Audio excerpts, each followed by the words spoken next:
Hey guys, it's your homegirl Kara Williams here with the Kaler team at Keller Williams Realty. We're going to open the door to all things real estate, and we're going to start with forbearance.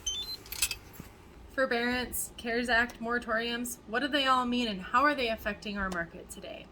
So many of us have heard these terms when talking in real estate, everything from the mortgage forbearances, which is basically just an agreement between the borrower and the lender to pause or reduce mortgage payments for a period of time.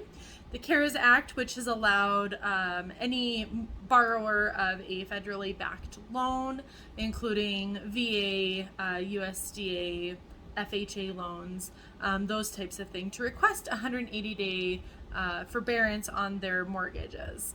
After that 180 days, when COVID was still very much affecting the nation, they decided to extend that or add an extension on there for an additional 180 days, which, we are coming up on a lot of expirations on those. So we're going to talk about how that's affecting the market and buyers and sellers today. We've also heard a lot about the moratoriums. So this is a legal restriction or pause on a certain activity. And the way that it relates to this topic, that specific activity that the moratorium is delaying or restricting is evictions and foreclosures.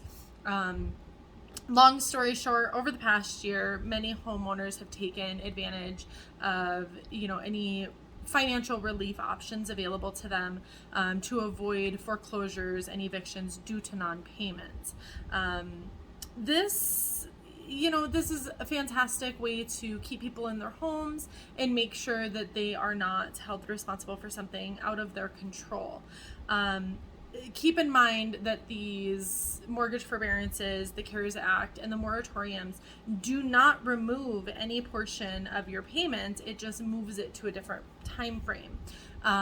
Your taxes and your insurance are still being paid, and so that is something to keep in mind.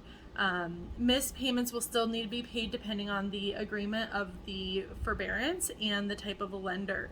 Now, one thing I will say as we're talking about this is keep in mind that each lender, each loan servicer may have a collection of different forbearance products that we won't cover because they're so specific to loan types and things like that. And if you have more lender-specific questions, seek legal advice in your local area or reach out to your mortgage broker. In addition to all of this, what we're seeing is some lenders, especially the ones that are not backed, federally backed, may require these missed payments to be paid upon the expiration of the 180 days or after the extension of the 180 days or whatever time frame your forbearance was for. In the past year, as many of you know, sheriff sales, foreclosures, and evictions have been pretty much non-existent. Again, great for those needing a little time to get back on their feet. However, it really has had kind of an unbalancing effect on the market nationwide as well as in my service area. So as many of you know, I service western South Dakota and northeastern Wyoming, and what we have seen is a decrease of inventory on the market and an increase of buyer demand. So that has increased many of our price points in our homes, and it has made buyers really desperate and really competitive in our market.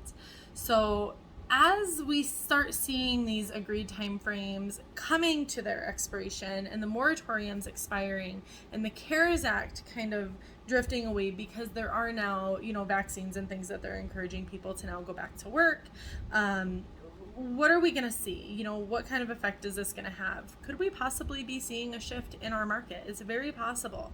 Banks will eventually very soon be allowed to proceed with foreclosure and processing any defaulted loans. Now, with that being said, as of right now, according to CNBC, there's about 70% of homeowners that are in the forbearance agreements. 70% of them have not stayed current on their payments. And that's an estimated of 2.9% of all mortgages. So really what we're going to see is we're going to see that number of seriously delinquent loans go from 0.09, which is where it's at now, to closer to 3.8%. Still nothing like 2008. However, something to keep in mind as we're, going into the next seasons here, if you're looking to buy or sell or anything like that.